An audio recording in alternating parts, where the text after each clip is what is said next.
सभी किसी को जय हिंद। आज के सेशन में लगभग 50 से अधिक क्वेश्चन है। इस पर हम देखेंगे प्रीवियस ईयर बेस्ड क्वेश्चन है। आप सभी को एक काम करना है आज से कि जितने भी प्रश्न आप लोग पढ़े और आप लोगों को अगर लगता है कि इसका आंसर ए बी सी चारों में से कोई है तो उसको आप लोग कमेंट में लिख दें। इससे आपको खुद के अंदर कॉन्फिडेंस बिल्ड होगा। तो आइए आज का सेशन बिना समय गंवाए स्टार्ट करते हैं। तो पहला जो क्वेश्चन है हम लोग का, भारतीय संविधान के इतिहास के संदर्भ में निम्नलिखित में से कौन सा कथन असत्य है? क्या चीज असत्य को बताना है? यहाँ पे देख लीजिए किसको बताना है, असत्य को। तो कौन सा स्टेटमेंट असत्य है? तो पहला अगर हम स्टेटमेंट की बात करें तो भारतीय स्वतंत्रता संग्राम में संविधान के निर्माण को प्रेरणा दिशा दिया, बिल्कुल सही है।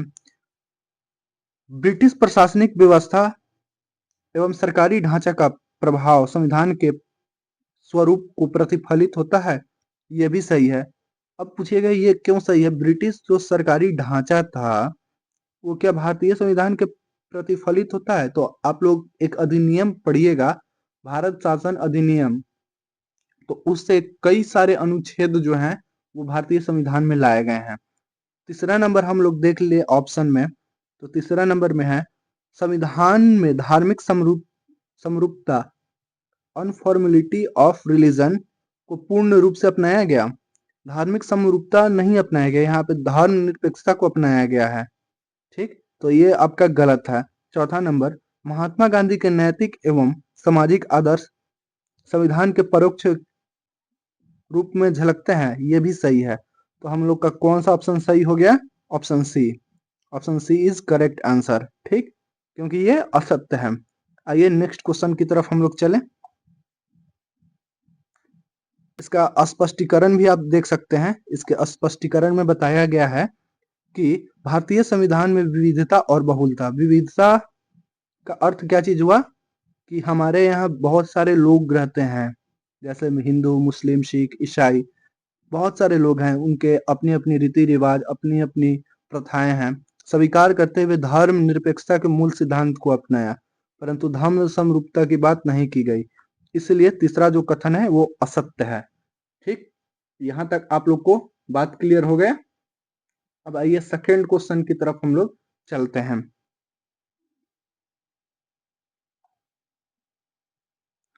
सेकेंड क्वेश्चन को आप लोग देख सकते हैं यहाँ पे। सेकेंड क्वेश्चन क्या कहता है? सेकेंड क्वेश्चन बोलता है कि संविधान की प्रस्तावना से संबंधित निम्नलिखित कथनों में से कौन सा कथन सत्य नहीं है? यानी कि कौन सा कथन सत्य नहीं है यानी कि असत्य है। कहां से? प्रस्तावना से है। भारतीय संविधान की प्रस्तावना से, प्रीएम्बल से क्वेश्चन आपका डाला है यहाँ पे। कहां से? प्रीएम्बल से। प्रीएम्बल से ये जो आपका क्वेश्चन है वो कहां से है? ये क्वेश्चन आपका जो है प्रीएम्बल से है। तो इस क्वेश्चन को आप लोग सॉल्व कीजिए। सबसे पहला है, प्रस्तावना में समाजवादी शब्द का मूल समावेश 42वें संविधान संशोधन में जोड़ा गया। ये बिल्कुल आपका जो कथन है सही है। समाजवादी जो शब्द है वो उसका मूल समावेश 42वें समाजवादी शब्द का समावेश मूल रूप से नहीं था, जो 42वें संविधान संशोधन में जोड़ा गया। ये बात सही है। समाजवादी का मतलब क्या चीज? इसी के दौरान मौलिक कर्तव्य जो है उसको जोड़े गए थे 42वें संविधान संशोधन के अंतर्गत। ठीक, दूसरा, धर्मनिरपेक्ष शब्द स्पष्ट रूप से उल्लेखित है। प्रस्तावना में धर्म निरपेक्ष जो शब्द है वो स्पष्ट रूप से उल्लेखित है या नहीं है? नहीं, तो ये नहीं लिखा गया था, क्योंकि संविधान के जो मूल ढांचे में जो निहित है ना है, उसी के कारण ये नहीं माना गया था। ठीक, तो ये आपका स्टेटमेंट गलत है। पंथ निरपेक्षता हम लोग के संविधान में बताया गया है, स्पष्ट रूप से धर्मनिरपेक्ष नहीं बताया गया है। ठीक, प्रस्तावना में न्याय शब्द का उल्लेख करते हुए सामाजिक, आर्थिक और राजनीतिक न्याय की बात की गई है, ये सही बात है। प्रस्तावना में लोकतंत्र शब्द को प्रत्यक्ष रूप से सम्मिलित है, ये भी सही है। आइए नेक्स्ट क्वेश्चन की तरफ हम बढ़ते हैं। ये तीसरा नंबर क्वेश्चन, ये मिलान आधारित क्वेश्चन है। क्या चीज? आपका जो ये तीसरा नंबर क्वेश्चन है वो मिलान आधारित है। तो इसको आप लोग सॉल्व कीजिए। तो मिलान आधारित क्वेश्चन में हम लोग देख ले कि निम्नलिखित अनुच्छेदों का उसके प्रासंगिक विषयों से मिलान करें। तो पहला नंबर अनुच्छेद 1, जो मैं आपको पिछले क्लास में भी बता चुका हूं। तो अनुच्छेद जो 1 है वो किससे है? तो जो अनुच्छेद 1 है वो किससे है? आप लोग कमेंट करके बताएं आंसर इसका। तो भारत का संपूर्ण भूभाग, ठीक, सी से। इसमें अनुच्छेद 2 जो है वो किससे है? भारतीय राज्यों का गठन एवं सीमाओं का निर्धारण, ये ए से है। और तीसरा जो ऑप्शन है आपका वो किससे है? जो बच गया उससे है केंद्र शासित प्रदेशों का प्रावधान 239 अनुच्छेद। अनुच्छेद 239 में किसका प्रावधान है? केंद्र शासित प्रदेशों का। तो आइए नेक्स्ट क्वेश्चन की तरफ हम लोग बढ़ते हैं। तो इसका ऑप्शन जो हो जाएगा वो कौन सा सही है, इसको देख ले। इसका इसमें ऑप्शन ही नहीं दिया है। हाँ, 1 का सी, 2 का ए और 3 का बी, इसमें ऑप्शन शायद नहीं है। तो यहाँ पे इसका स्पष्टीकरण आप लोग देख सकते हैं। अनुच्छेद 1 में भारत को संपूर्ण भूभाग का परिभाषा दी गई है, ठीक। अनुच्छेद 1 के अनुसार बताया गया है कि इंडिया इज कॉल्ड भारत, यानी कि इंडिया ही भारत है, ठीक। और ये राज्यों का संघ है। अनुच्छेद 2 में राज्यों का संगठन एवं उसके सीमा निर्धारण से संबंधित है, यानी कि अनुच्छेद 2 के अकॉर्डिंग अगर संसद चाहे तो राज्यों का विघटन कर सकती है और उसके नाम में भी परिवर्तन कर सकती है। अब देख लिया जाए अनुच्छेद 239। तो अनुच्छेद 239 है वो किससे संबंधित है? तो अनुच्छेद 239 जो है वो केंद्र शासित प्रदेश के प्रावधान से उल्लेखित है। अब आइए नेक्स्ट क्वेश्चन की तरफ हम लोग चलें। तो नेक्स्ट क्वेश्चन, भारतीय नागरिकता अधिनियम 1955 के अंतर्गत न्यायिकरण के लिए आवेदन करने हेतु आवेदक को पहले 14 वर्षों में कम से कम कितने वर्षों तक भारत में निवास करना पड़ता था? तो सिंपल सी बात है यहाँ पे कि जो भारतीय नागरिकता अधिनियम 1955 है उसमें अगर किसी व्यक्ति को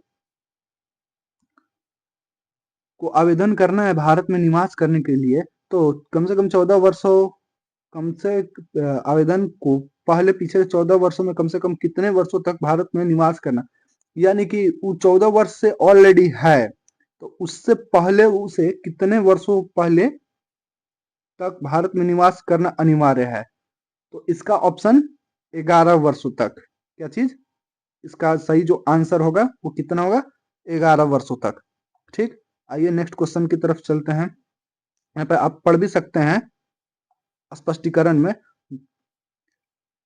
न्यायिकरण के लिए भारतीय नागरिकता अधिनियम 1955 में प्रावधान है कि पिछले 14 वर्ष में कम से कम 11 वर्ष तक आप भारत में निवास करते हो तो इस आधार पर आपको भारत में नागरिकता दी जा सकती थी, ठीक। 5 नंबर क्वेश्चन को हम लोग देख लें। निम्नलिखित में से कौन सा कार्य भारतीय नागरिकता खोने का कारण बन सकता है?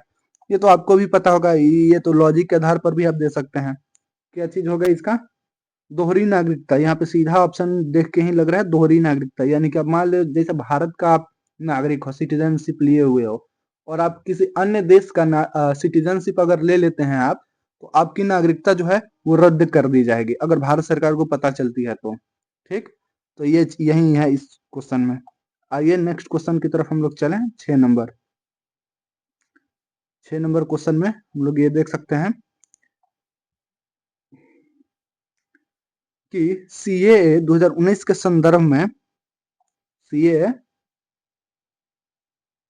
नागरिकता संशोधन अधिनियम 2019 के संदर्भ में निम्नलिखित में से कौन सा देश इस अधिनियम की आलोचना करते हुए संयुक्त राष्ट्र मानव अधिकार परिषद में शामिल हुआ? तो इसमें से कौन सा देश है जो इसकी आलोचना करता है? तो संयुक्त राज्य जो अमेरिका था इसकी आलोचना किया था, ठीक। आइए नेक्स्ट क्वेश्चन की तरफ चलते हैं। 7 नंबर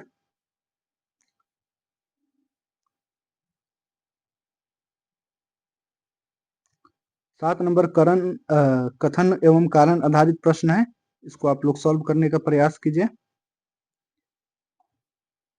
तो सबसे पहले हम पढ़ लें कथन। नागरिकता संशोधन अधिनियम 2019 का उद्देश्य धार्मिक आधार पर नागरिकता प्रदान करना है। क्या? धार्मिक आधार पर नागरिकता प्रदान करना है। क्या ये कथन सही है? तो बिल्कुल सही है।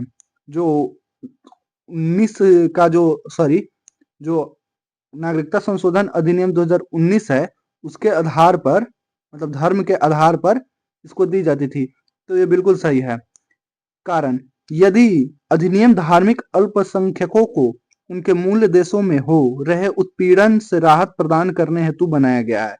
ये भी इसका जो कथन है, कारण है, वो भी सही है। क्योंकि जो ये नागरिकता संशोधन अधिनियम जो 2019 बनाया गया था, इसका मूल उद्देश्य यही था, क्या चीज? धार्मिक आधार पर नागरिकता प्रदान करना। जैसे कि कोई अगर मुस्लिम समुदाय के हैं, तो उनको इसमें नहीं लिया जाएगा। अब जैसे अफगानिस्तान है, पाकिस्तान है, तो वहां पे जो अल्पसंख्यक हिंदू, सिख, बौद्धिज्म, जो भी अल्पसंख्यक धर्म के लोग हैं, उनको उत्पीड़न से राहत प्रदान करने हेतु नागरिकता प्रदान की जा सकती थी। ठीक, तो इसमें दोनों कथन एवं कारण और कथन कारण का स्पष्टीकरण करता है। ये जो आपका ऑप्शन दिखाई दे रहा है, ये सही है। आइए नेक्स्ट क्वेश्चन की तरफ हम लोग चलते हैं।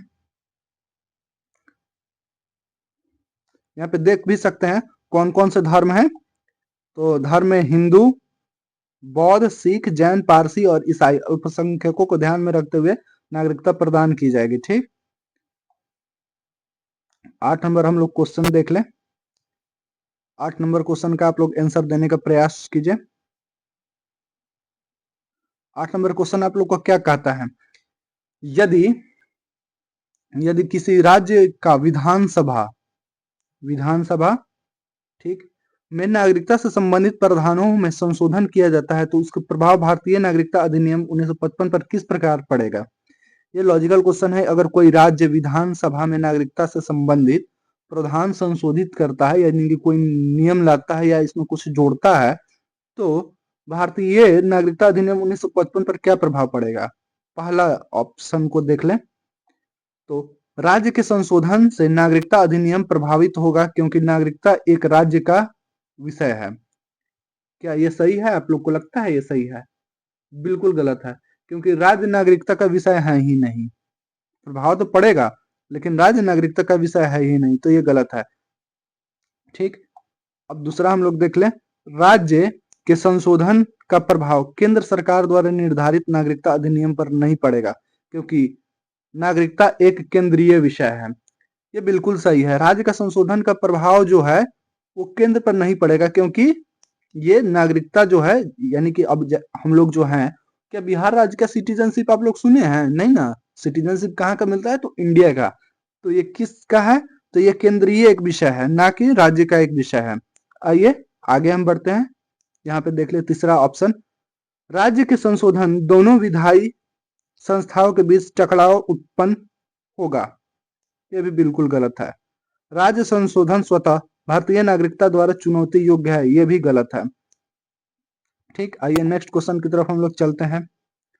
9 नंबर क्वेश्चन का आंसर आप लोग देने का प्रयास कीजिए। अनुच्छेद रिलेटेड है। निम्नलिखित में से कौन सा अनुच्छेद से नए राज्यों का गठन एवं भारतीय भूभाग में पुनः विन्यास का प्रावधान है? इसका आंसर आप लोग दीजिए, कौन सा आंसर होगा? अनुच्छेद 2 अभी हम लोग चर्चा किए थे, ये इसका आंसर सही है। कौन सा? अनुच्छेद 2। आइए नेक्स्ट क्वेश्चन की तरफ हम लोग चलते हैं। तो नेक्स्ट क्वेश्चन में हम लोग देख लें 10 नंबर। 10 नंबर क्वेश्चन को आप लोग यहाँ पे देखिए। 10 नंबर जो आपका क्वेश्चन है, इस पर हम चर्चा करें। निम्नलिखित युग्म में से कौन सा युग्म सही है? ठीक, तो पहले युग्म का हम चर्चा कर ले। तो क्या धर्मनिरपेक्षता जो है वो संविधान की प्रस्तावना में है? क्या यह सही है? बिल्कुल सही है। बिल्कुल, ये वाला युग्म जो है सही है। दूसरा हम लोग देख लें तो सामाजिक न्याय अनुच्छेद 38 यानी कि निर्देशात्मक सिद्धांत है, क्या यह सही है? यह भी सही है। तीसरा हम लोग देख ले संघीयता संविधान की प्रस्तावना में है, क्या संघीयता संविधान की प्रस्तावना में है? ये नहीं है। और न्याय मूल अधिकारों में वर्णित है, ये भी गलत है। तो आपका कौन सा ऑप्शन सही हो जाएगा? ऑप्शन ए सही है आपका। क्या चीज? केवल 1 और 2। आइए नेक्स्ट क्वेश्चन, इसका स्पष्टीकरण हम लोग देख लें एक बार। तो इसका स्पष्टीकरण पर ध्यान देंगे हम लोग। तो स्पष्टीकरण में बताया गया है संविधान की प्रस्तावना में धर्मनिरपेक्षता का विचार निहित है। क्या चीज? विचार जो है निहित है, लेकिन हमारा देश कौन सा है? पंथ निरपेक्ष है। ठीक।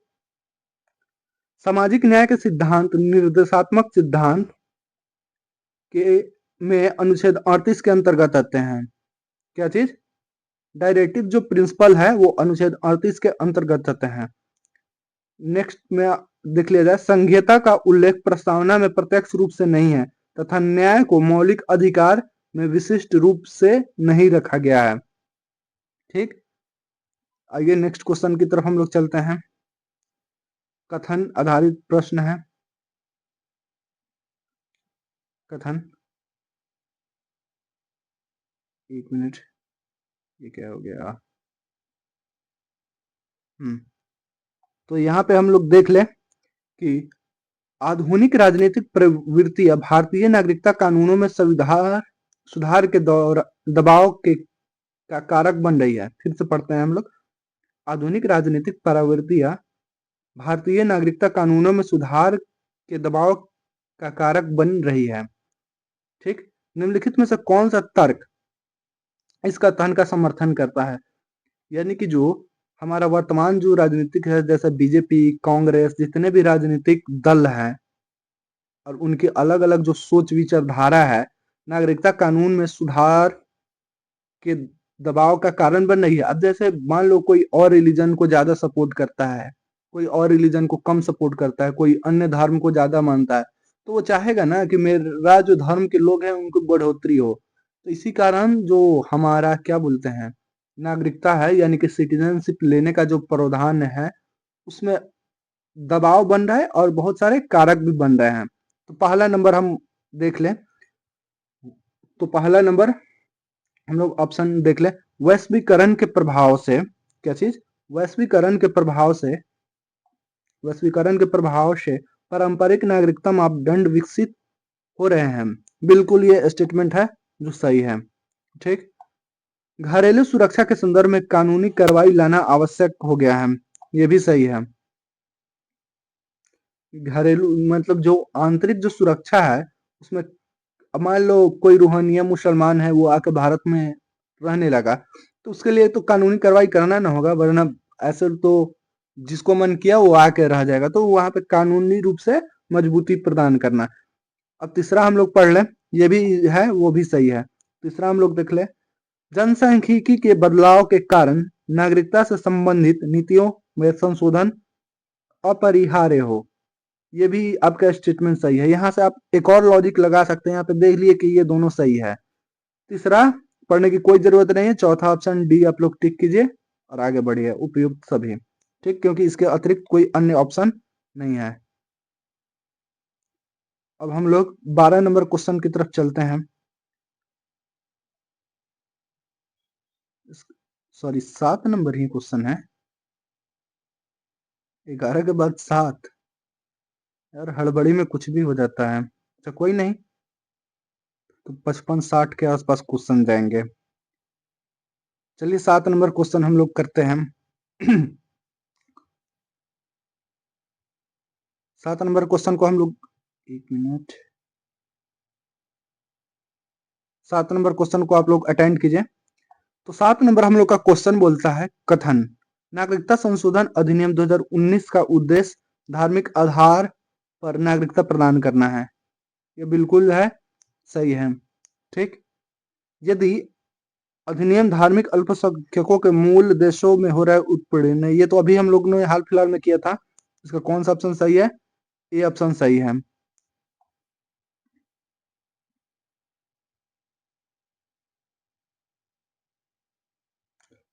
आइए 8 नंबर क्वेश्चन को हम लोग करते हैं। कहाँ? हाँ दोस्तों, तो इशू समाप्त हो गया। आइए 12 नंबर क्वेश्चन को हम लोग करते हैं। नागरिकता संशोधन अधिनियम 2019 का 19 पर आलोचकों का तर्क है, यानी कि उन जो 19 में संविधान संशोधन नागरिकता का किए गए थे, उनमें मतलब क्या क्या आलोचकों का जो तर्क है, यानी कि निंदा है, उस पर हम चर्चा करेंगे। तो पहला नंबर, गैर मुस्लिम अल्पसंख्यकों को नागरिकता प्रदान करना संविधान के निहित धर्म निरपेक्षता के सिद्धांत के विरुद्ध है।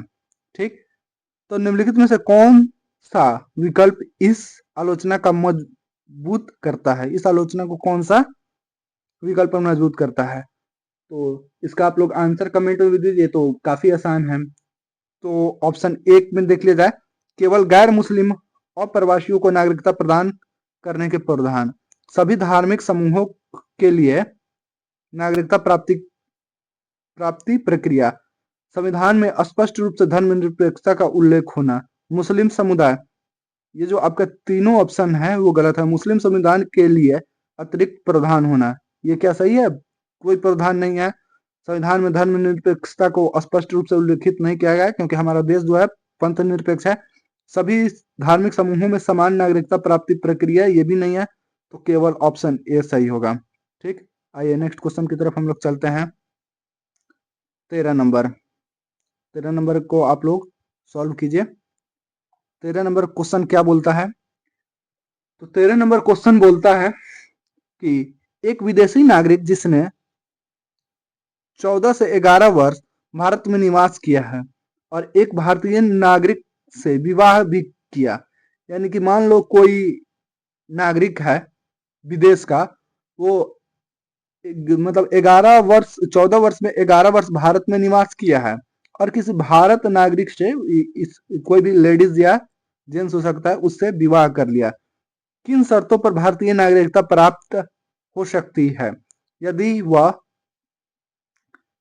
सिम्यूटेनियसली किसी विशेष अनुच्छेद जैसे अनुच्छेद 9 के तहत नियमों के दायरे में आता है।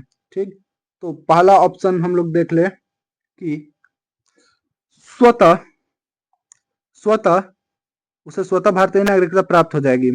बिल्कुल गलत है, उसे अप्लाई भी करना होगा यार। उसे अतिरिक्त शर्तों और प्रमाण पत्रों को पूरा करने के पश्चात भारतीय नागरिकता दी जाएगी। ठीक, वह भारतीय नागरिकता अधिनियम के अंतर्गत नागरिकता का दावा नहीं कर सकता, यह भी गलत है। वो दावा कर सकता है। मामला भारतीय संसद द्वारा पुनः विचार योग्य होगा। भाई कानून बन गया है तो पुनः विचार क्यों होगा? नागरिकता संशोधन अधिनियम 1935, तो इसका बी ऑप्शन करेक्ट है। नेक्स्ट क्वेश्चन की तरफ हम लोग चलते हैं। 14 नंबर में आप लोग इसका आंसर दीजिए। 14 में ये बताया गया है कि निम्नलिखित में से किस देश के शरणार्थियों को नागरिकता संविधान संशोधन CAA 19 के तहत नागरिकता दी जा सकती है? तो किस देश में है? तो वो अफगानिस्तान। अफगानिस्तान क्यों? क्योंकि यहाँ पे जो हिंदू चाहे सिख जिसके साथ अगर अत्याचार हो रहा है, तो वहां के लोगों को नागरिकता दी जा सकती है। आइए 15 नंबर क्वेश्चन पर हम चलते हैं। 15 नंबर क्वेश्चन क्या आपका बोलता है? 15 नंबर क्वेश्चन को कीजिए आप लोग। 15 नंबर क्वेश्चन बोलता है कि भारतीय नागरिकता अधिनियम 1955 में न्यायसंगीकरण की शर्तों एवं नागरिकता संशोधन अधिनियम 2019 में प्रस्तावित प्रावधानों का तुलनात्मक विश्लेषण किए हुए हैं। निम्न में से कौन सा तत्व दोनों में स्पष्ट अंतर दर्शाता है? ठीक, तो इसका आंसर आप लोग दीजिए, क्या होगा? नागरिकता अधिनियम 2055 में न्यायसंगीकरण की शर्तों को नागरिकता संशोधन अधिनियम 2019 के प्रावधानों में तुलनात्मक विश्लेषण करते हुए निम्न में से कौन सा, यानी कि दोनों में क्या सिमिलर है और उसका तुलनात्मक अंतर क्या चीज है, उसके बारे में बताया गया है। तो निवास में न्यूनतम अवधि, क्या निवास में न्यूनतम अवधि है?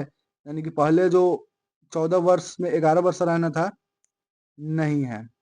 ठीक, आवेदन प्रक्रिया में पारदर्शिता, ये भी नहीं है। क्या आप बता दोगे कि हाँ मैं भारत का नागरिक बन रहा हूँ? सुरक्षा जांच के मापदंड, ये भी नहीं है। सिमिलर मतलब नहीं है, ये सब है लेकिन सिमिलर नहीं है। ठीक है, यहाँ पे राष्ट्रीय हितों के आधार पर नागरिकता प्रदान करने की योग्यता, ये जो है सबसे इम्पोर्टेंट है। क्या चीज? राष्ट्रीय हितों के आधार पर नागरिकता प्रदान करने की योग्यता।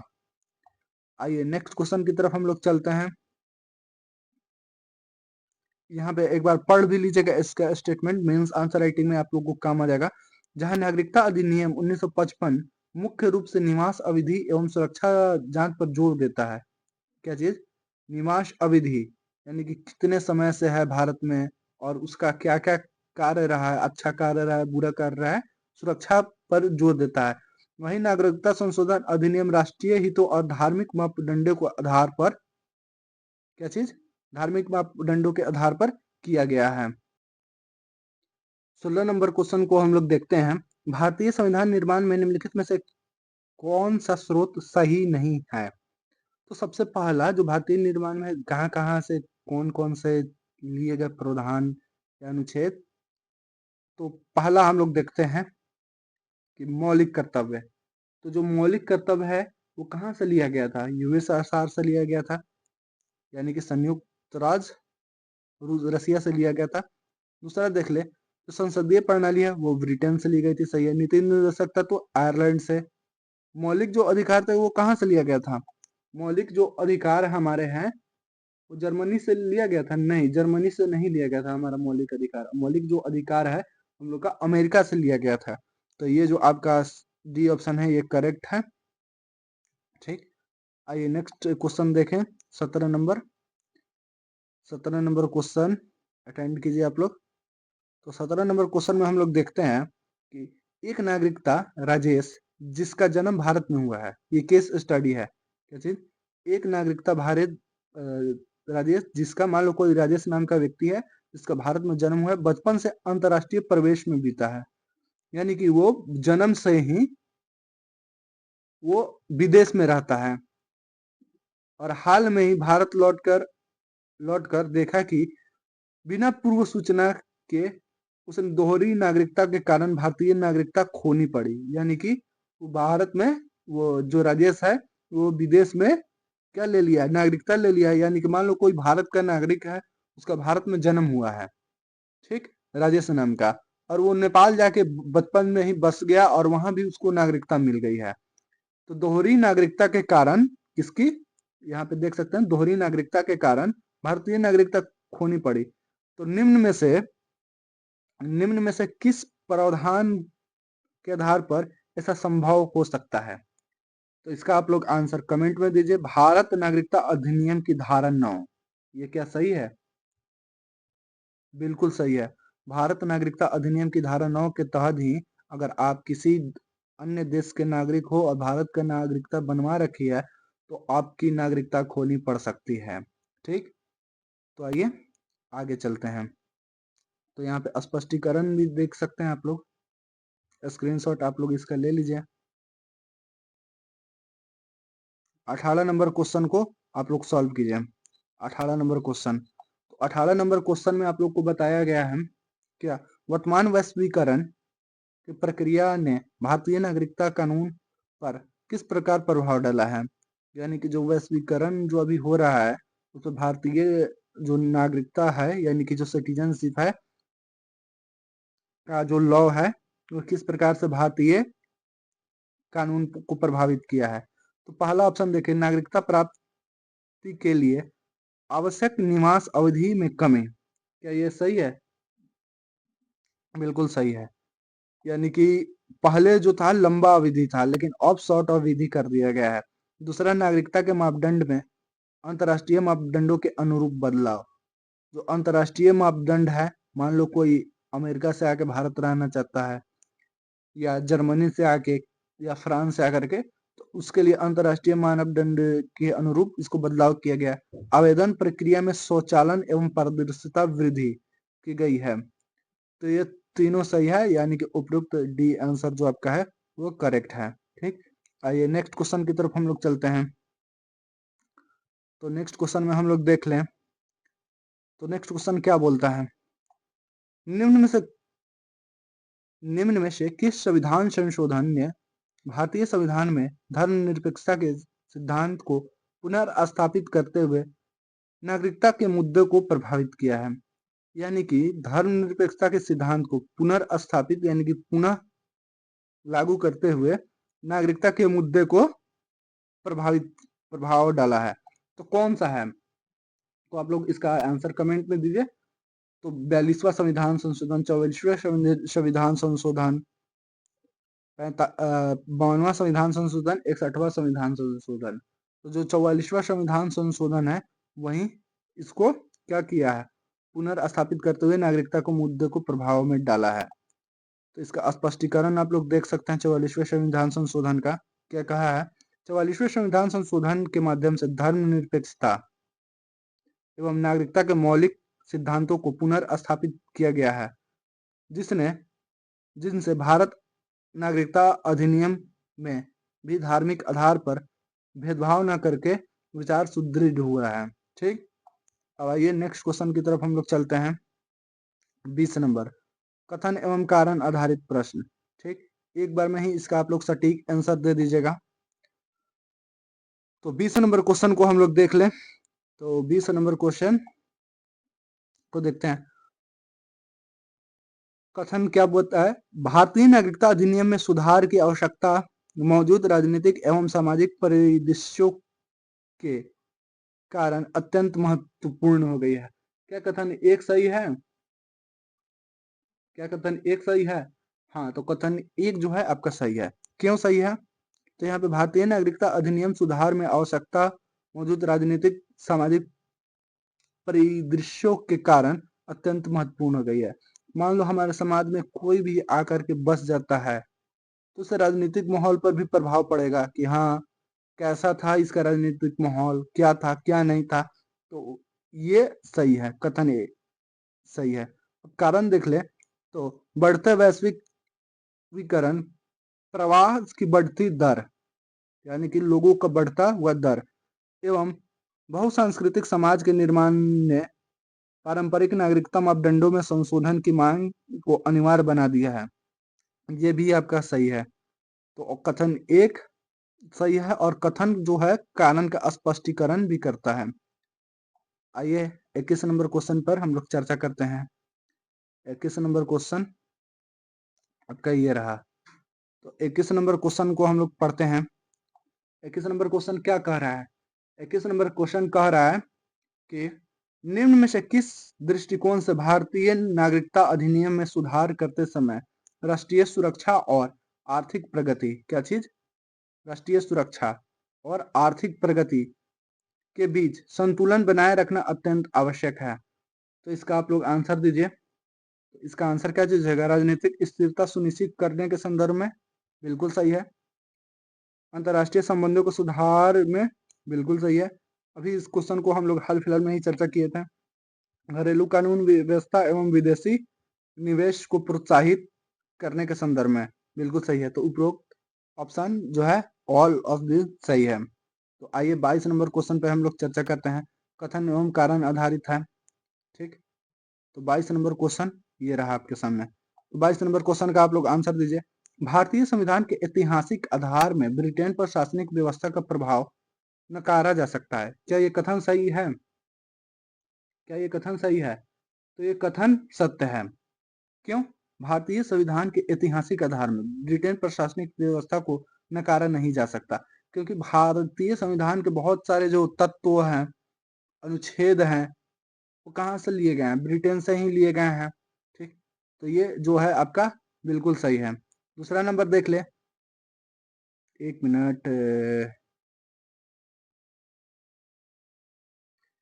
तो दूसरा नंबर देख ले, संविधान निर्माण के दौरान ब्रिटिश कानूनी ढांचा प्रशासनिक प्रबंधन एवं न्याय व्यवस्था के मॉडल के व्यापक रूप के अपनाया है। ये भी जो आपका स्टेटमेंट है ये भी सही है। तो कथन और कारण दोनों सत्य है और कथन कारण की क्या करता है? स्पष्टीकरण करता है। ठीक, आइए नेक्स्ट क्वेश्चन पे हम लोग चलते हैं 23 नंबर पे। 23 नंबर को हम लोग देख लें।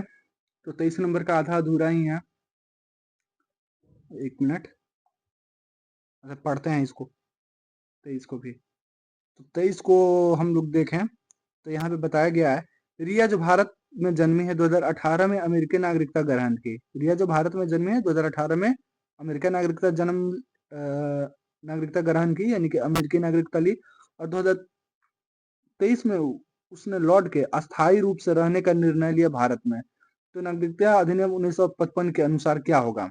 ठीक, तो पहला देख ले, वह स्वतः भारतीय नागरिक बन सकती है, बिल्कुल गलत है। उसे नागरिकता के लिए पंजीकरण कराना होगा, बिल्कुल गलत है। तीसरा देख लिया जाए, उसे नागरिक तीसरा में क्या चीज है, उसे नागरिकता पहले से ही समाप्त हो चुकी है। ये जो है आपका सही है। क्यों समाप्त हो चुकी है? क्योंकि दोहरी नागरिकता नहीं चलेगी भारत में। ठीक, आइए नेक्स्ट क्वेश्चन की तरफ चलते हैं। Next question 24 number. 24 नंबर क्या चीज है? कथन एवं कारण आधारित क्वेश्चन है। तो 24 नंबर क्वेश्चन को आप लोग सॉल्व करने का प्रयास कीजिए। तो 24 नंबर क्वेश्चन क्या है कि कथन क्या चीज है? नागरिकता संशोधन अधिनियम 2019 अफगानिस्तान, पाकिस्तान और बांग्लादेश में आए हिंदू, बौद्ध, सिख, पारसी, ईसाई शरणार्थियों को नागरिकता प्रदान करती है। तो ये जो कथन है आपका सही है। ठीक, जो पहला जो कथन है, स्टेटमेंट है, वो सही है। अब कारण देख लीजिए, यह अधिनियम उन्हें धार्मिक उत्पीड़न के आधार पर छूट देती है और भारत के संवैधानिक धर्मनिरपेक्ष सिद्धांत के अनुरूप है। भारत में संवैधानिक धर्मनिरपेक्ष संविधान के अनुरूप नहीं है। तो केवल क्या, कौन सा ऑप्शन सही हो जाएगा आपका? ऑप्शन बी सही हो जाएगा। कथन सही है, कारण गलत है। आइए नेक्स्ट क्वेश्चन की तरफ चलते हैं हम लोग। इसे मिलान करना है, तो सही सुमेलन कीजिए आप लोग। आज ठीक है, पहले कल गड़बड़ हो गया था। तो पहला नंबर हम लोग देख लें, अनुच्छेद 1। क्या? अनुच्छेद 1। तो अनुच्छेद जो 1 है वो क्या बोलता है? भारत राज्यों का संघ है। ये 1 नंबर हो गया। ठीक, भारत राज्यों का संघ घोषित करना। अब अनुच्छेद जो 5 है वो क्या बोलता है? अनुच्छेद जो 5 है वो नागरिकता के प्रावधान से संबंधित है। तो यहाँ पे बी हो गया, ये ए हो गया, ये बी हो गया, और लास्ट वाला जो बच गया अनुच्छेद 11, तो इसी का सी ही हो गया। तो कौन सा ऑप्शन सही हुआ? ये नंबर ऑप्शन करेक्ट हो गया। ठीक, आइए आगे बढ़ते हैं 26 नंबर पे। तो 26 नंबर को हम लोग देख ले। तो 26 नंबर में क्या चीज है? 26 नंबर क्वेश्चन को जैसे कि हम लोग देखते हैं कि निम्नलिखित में से कथनों पर विचार करें। संविधान की प्रस्तावना में समाजवादी और धर्मनिरपेक्ष 42वें संविधान संशोधन में जोड़े गए। क्या है ये? आपको लगता है समाजवादी तो जोड़े गए थे, क्या धर्मनिरपेक्ष भी जोड़े गए थे? हाँ, धर्मनिरपेक्षता को भी जोड़ा गया था। ठीक, तो ये पहला स्टेटमेंट सही है। दूसरा नंबर, नागरिकता अधिनियम 1955 के अनुसार विदेशी नागरिकों नागरिकता ग्रहण करने के लिए भारतीय नागरिकता स्वतः समाप्त हो जाती है। यह भी स्टेटमेंट सही है। तो ये कथन 1 और कथन 2 दोनों सही है। तो option C is correct answer. ठीक, आइए नेक्स्ट क्वेश्चन की तरफ चलते हैं। कितना number? 27 number question. 27 number question क्या बोलता है? क्या कहता है? भारतीय संविधान के निर्माण में निम्नलिखित में से किस दस्तावेज को संविधान का रीढ़ माना गया है? यानी कि बैकबोन, संविधान का, कॉन्स्टिट्यूशन का जो बैकबोन है वो किसे माना गया है? तो आप लोग, जो आपको पता ही होगा, भारत सरकार अधिनियम जो 1935 जो था, जो अंग्रेजों द्वारा लाया गया था, वही है। इसे ही संविधान की रीढ़ माना जाता है। ठीक, क्यों रीढ़ माना जाता है?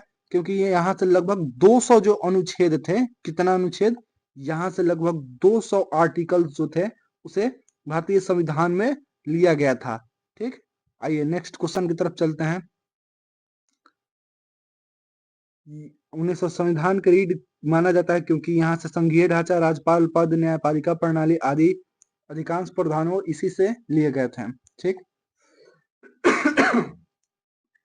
28 नंबर क्वेश्चन देख लिया जाए।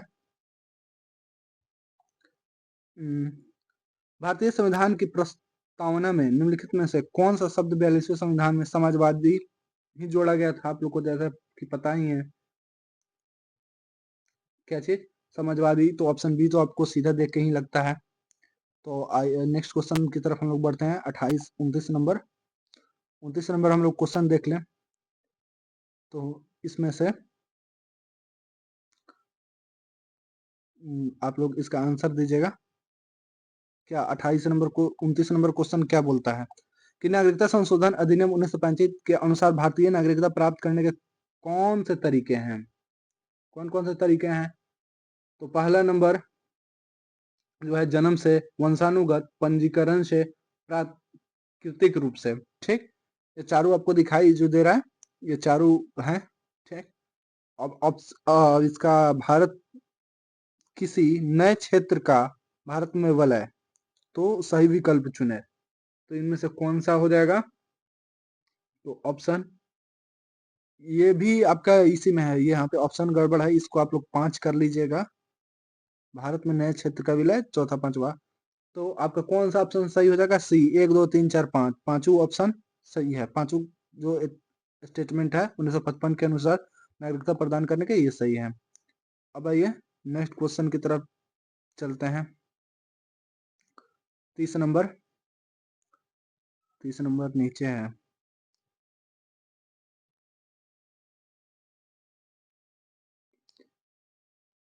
तीस नंबर क्वेश्चन का आप लोग आंसर दीजिए कि 30 नंबर क्वेश्चन में क्या कहा गया है। 30 नंबर क्वेश्चन में आप लोग को बताया गया है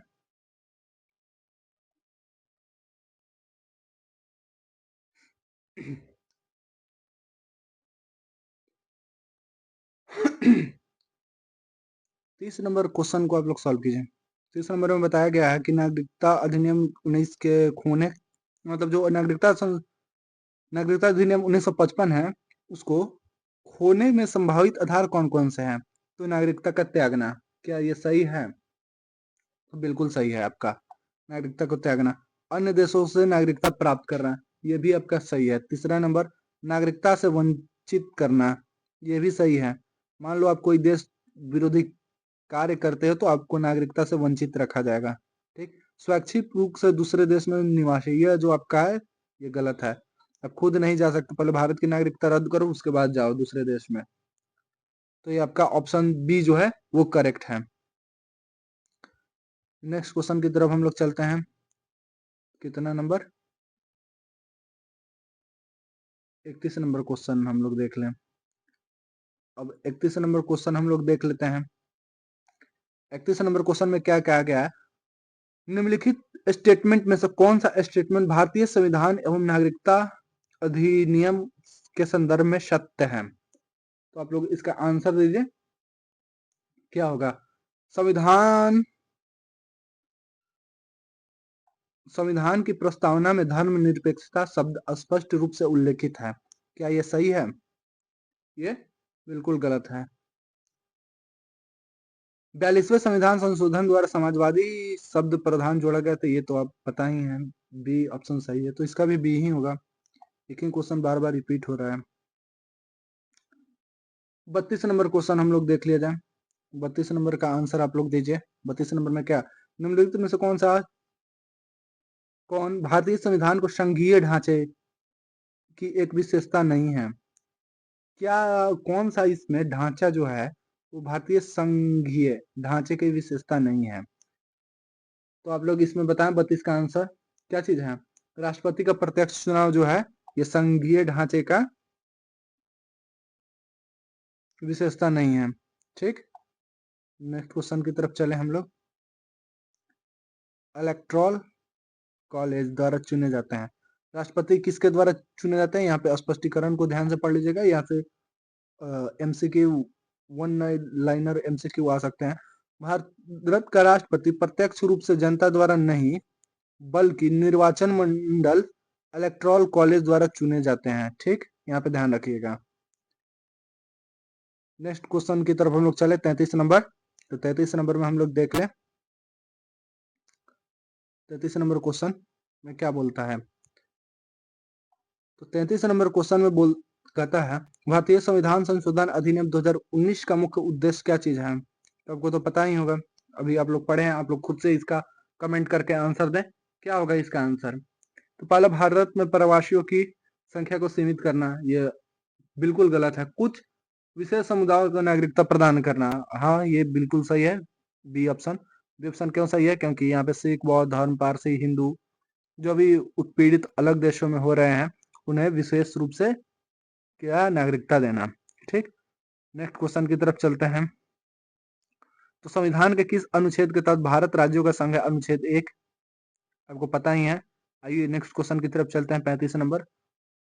नागरिकता अधिनियम 2055 के अनुसार नागरिकता प्राप्त करने के कौन से तरीके सही नहीं हैं? ठीक, तो ऑप्शन ए में है जन्म द्वारा। ठीक, क्या चीज है? ऑप्शन एक में है किसके द्वारा? जन्म द्वारा। दूसरा है वंशानुगत द्वारा। तीसरी का है संपत्ति के आधार पर। एक बात बताओ आप लोग, इसका क्वेश्चन में क्या चीज होगा? यार इरेज मार रहा है यहाँ पे, चलो कोई नहीं। तीसरी का तो आपको पता ही है, संपत्ति के आधार पर हम लोग नहीं आ सकते हैं। तो कौन कौन सा पंजीकरण द्वारा हो जाएगा? प्राकृतिक रूप द्वारा हो जाएगा, वंश के आधार पर हो जाएगा, या पहले से रहते हैं उसके आधार पर। तो संपत्ति का आधार जो है वो सही है आंसर। ठीक, यहाँ पे नेक्स्ट क्वेश्चन की तरफ हम लोग चलते हैं, 36 नंबर, कारण एवं कथन आधारित प्रश्न। ठीक, तो 36 का आप लोग आंसर दीजिए। 36 का आंसर क्या चीज हो जाएगा? 36 को हम लोग पढ़ ले। कथन, भारतीय नागरिकता संशोधन अधिनियम 2019 के तहत प्रधान संविधान के मौलिक सिद्धांतों से टकराते प्रतीत होते हैं। क्या ये सही है?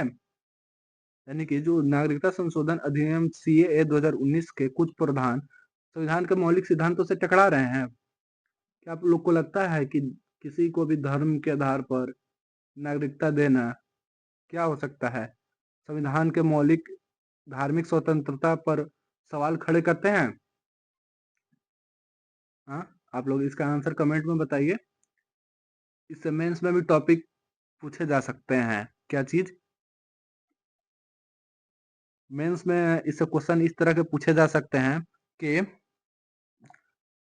नागरिकता संशोधन अधिनियम 2019 के कुछ प्रावधान मौलिक सिद्धांतों से टकराते प्रतीत होते हैं। विवेचन करें या चर्चा करें? तो इसका जो ऑप्शन है, ये कथन जो है वो बिल्कुल सही है। अब क्यों टकराते हैं? क्योंकि मौलिक सिद्धांत में मौलिक क्या बोलते, मौलिक जो हमारा मौलिक कर्तव्य, जो हमारा मौलिक स्वतंत्रता है, मौलिक अधिकार है जो हम लोग का, जो अनुच्छेद जिसमें स्वतंत्रता का, धार्मिक स्वतंत्रता का, धार्मिक स्वतंत्रता के बारे में अनुच्छेद कितना से कितना के बीच में बताया गया है? 25 से 28 के बारे में बताया गया है, उससे टकराते हैं। ये चीज आपका स्टेटमेंट जो है वो सही है। यही यह अधिनियम नागरिकता प्रदान करने में धार्मिक मापदंडों को प्राथमिकता देता है, जिससे राज्य की धर्म निरपेक्ष नीति पर प्रश्न उठते हैं। ये बिल्कुल सही है। ठीक, तो इसका कथन और कारण दोनों एक दूसरे का स्पष्टीकरण करता है और दोनों सत्य भी हैं। अब आ जाइए 27 नंबर क्वेश्चन को हम लोग देखते हैं। तो 27 नंबर, राज्यों में भारत में राज्यों का पुनर्गठन का महत्वपूर्ण कार्य किस वर्ष विविध विधिवत लागू हुआ था, जिसके परिणाम स्वरूप भाषाई आधार पर राज्यों का निर्माण संभव हुआ? तो आपको पता ही है 1956 में राज्यों का पुनर्गठन हुआ था। B option is correct answer. ठीक, इसका स्पष्टीकरण भी आप लोग देखना चाहें तो यहाँ पे देख सकते हैं। स्पष्टीकरण में क्या बोला गया है कि 1956 में राज्यों का पुनर्गठन को लागू किया गया, जिसके आधार पर भारतीय राज्यों की सीमाएं भाषाई और प्रशासनिक, भाषाई और किसके आधार पर, यहाँ पे एक और ऑप्शन क्वेश्चन आ जाएगा, भाषाई और प्रशासनिक मापदंडों के अनुरूप गठित किया गया। ठीक, आइए नेक्स्ट क्वेश्चन की तरफ चलते हैं। 38 नंबर जो आप लोग का क्वेश्चन है, इसमें बताया गया है निम्नलिखित कथन राज्यों का पुनर्गठन ठीक के संदर्भ में दिए गए हैं। तो राज्यों का पुनर्गठन का मुख्य उद्देश्य भाषाई एकता और प्रशासनिक दक्षता को सुनिश्चित करना है। क्या आप लोग को सही लगता है? सही है या गलत? बताइए आप लोग आंसर। तो ये बिल्कुल सही है। ठीक, दूसरा नंबर देख लें कि राज्यों पुनर्गठन समितियां केवल भाषाई मांगों को ध्यान में रख कर नहीं, बल्कि आर्थिक और सामाजिक कारकों को भी समाहित कर बनाई गई थी। बिल्कुल, ये भी ऑप्शन जो आपका है ये भी सही है। तीसरा नंबर हम लोग देख लें। तीसरा नंबर, केंद्रीय केंद्र शासित प्रदेशों की स्थापना का एक उद्देश्य क्षेत्रीय विकास में संतुलन स्थापित करना और प्रशासनिक सुगमता प्रदान करना है। ये भी सही है, तो इसका ऑप्शन डी बिल्कुल सही होगा। ठीक, आइए नेक्स्ट क्वेश्चन की तरफ हम लोग चलते हैं। 39 नंबर का आप लोग आंसर दीजिए। भारतीय संविधान के किस अनुच्छेद में राज्य के संघ के सिद्धांत में निहित किया गया? अनुच्छेद 1 आपको पता ही है। नेक्स्ट क्वेश्चन की तरफ हम लोग चलते हैं। नेक्स्ट क्वेश्चन कौन सा है? 40 नंबर। 40 नंबर क्वेश्चन को आप लोग सॉल्व कीजिएगा। थोड़ा बड़ा कर दें। 40 नंबर क्वेश्चन को आप लोग सॉल्व कीजिए। 40 नंबर में क्या कहा गया है? 40 नंबर में कहा गया है कि सत्य असत्य ज्ञात करें, यानी कि कौन सा कथन गलत है और कौन सा सही है। तो सबसे पहले देख लें, पुनर्गठन समितियां केवल भाषाई आधार पर ही राज्यों का गठन करने के लिए बनाई गई थी। जो पुनर्गठन समिति है केवल भाषाई आधार पर बनाने के लिए की गई थी। ये सामाजिक आर्थिक के आधार पर भी बनाया गया था। तो ये जो कथन एक है वो आपका असत्य है। क्या चीज? क्यों असत्य है? क्योंकि पुनर्गठन जो समितियां है वो केवल भाषाई तक सीमित नहीं था, ये आर्थिक और सामाजिक प्रशासनिक कारक भी इसमें शामिल थे। ठीक, तो ये जो प्रथम है वो फॉल्स है। तो फॉल्स किस किस में है? एक बी में है और एक डी में है, पहला। दूसरा देख लिया जाए, दूसरा का आंसर। तो दूसरा देखेंगे हम लोग तो क्या चीज है? केंद्र शासित प्रदेशों की स्थापना स्थापना में प्रशासनिक दक्षता एवं क्षेत्रीय विकास को ध्यान में रखा गया। हाँ, बिल्कुल सही है। केंद्र शासित प्रदेशों की स्थापना में प्रशासनिक जो दक्षता थी, यानी कि प्रशासन जो व्यवस्था थी, और क्षेत्रीय विकास को ध्यान में रखकर ही इसे बनाया गया। ये सही है, ये गलत था। ठीक, और तो देख लिया जाए यहाँ पे किसमें ख का ट्रू है, सही है, यानी कि जो हमारा बी ऑप्शन है वो करेक्ट है, क्योंकि यहाँ पे जो ख का है वो सही। इसको अंडरलाइन कीजिए, आगे बढ़ते हैं नेक्स्ट क्वेश्चन की तरफ। 41 नंबर क्वेश्चन में क्या बोला गया है? 41 नंबर क्वेश्चन में बोला गया है कि वर्तमान में राज्यों के पुनर्गठन के संदर्भ में निम्नलिखित में से कौन सा युग्म मुद्दा प्रमुख राजनीतिक चर्चा का विषय बना हुआ है? ठीक, तो अभी जो वर्तमान में हाल ही में घटना हुआ है, जिसमें भाषा के आधार पर नेशनल एजुकेशन सिस्टम 2020 के तहत जो तमिलनाडु है वो हिंदी भाषा को मतलब मान्यता उतना नहीं दे पा रहा। तो ये राजनीतिक एक चर्चा उसी पर क्वेश्चन है। ठीक, तो भाषा के आधार पर राज्यों का गठन, ऑप्शन एक भी सही है। एक मिनट, कहाँ थे? अच्छा, नीचे थे। ऑप्शन जो एक हम लोग का है वो भी सही है।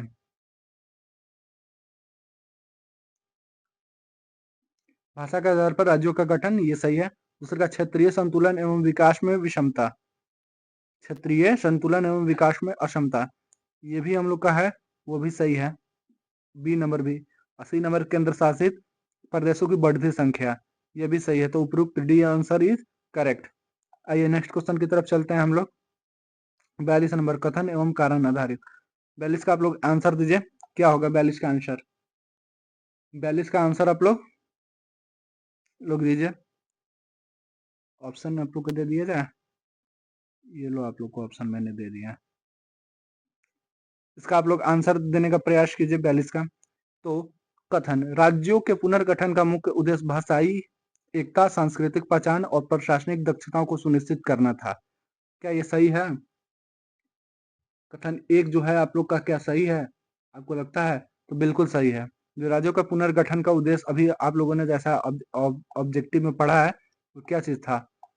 वो था राज्यों का पुनर्गठन का मुख्य उद्देश्य भाषाई एकता, सांस्कृतिक पहचान और प्रशासनिक दक्षता को सुनिश्चित करता है। और भारत में विभिन्न भाषाई सांस्कृतिक कारण जो है, भारत में विभिन्न भाषाई सांस्कृतिक सामाजिक विविधता के कारण प्रशासन में अराजकता और विकास असंतुलन उत्पन्न हो रहा था। ये भी सही, कारण और कथन दोनों का स्पष्टीकरण है। नेक्स्ट क्वेश्चन की तरफ चलते हैं। 42 number 43 number question 43 number question हम लोग देख लें, कहाँ आ गए हैं।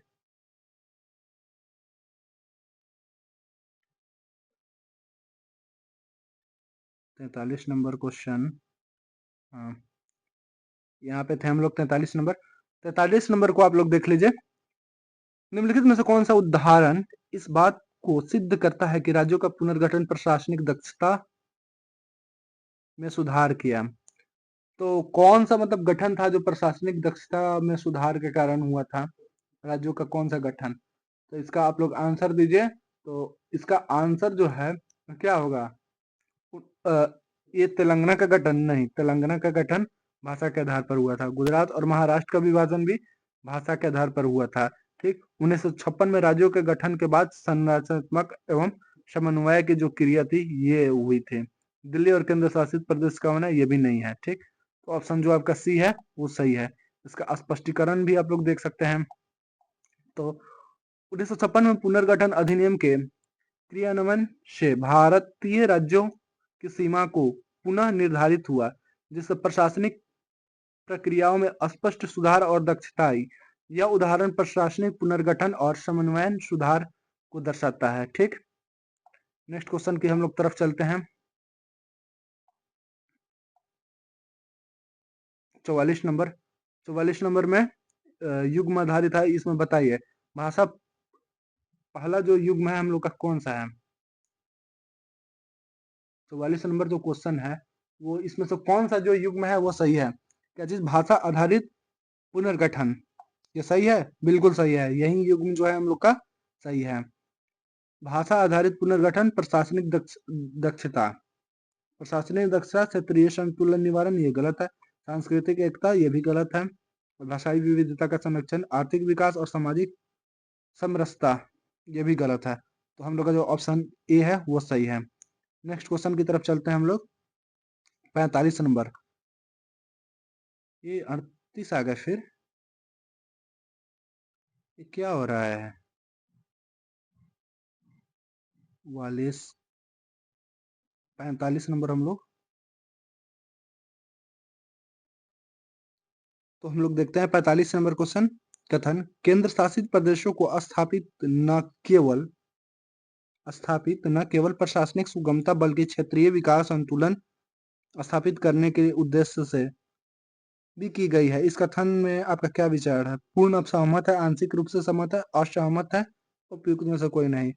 तो पूर्ण सहमति है, क्योंकि ये जो हुआ था केंद्र शासित प्रदेश का, वो किसके आधार पर हुआ था, प्रशासनिक सुगमता और क्षेत्रीय विकास में संतुलन। ठीक, नेक्स्ट क्वेश्चन चलते हैं। 46 नंबर 46 नंबर, हाँ ये क्वेश्चन मजेदार है।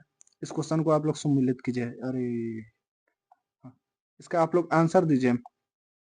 46 का आंसर आप लोग को क्या क्या हो जाएगा। तो फजल अली समिति का गठन का उद्देश्य क्या चीज था। फजल अली समिति के गठन का उद्देश्य राज्यों का पुनर्गठन था। क्या चीज था, राज्यों का पुनर्गठन। ठीक, दूसरा नंबर, धर आयोग का क्या था। जो धर आयोग का था वो पंजाब का पुनर्गठन।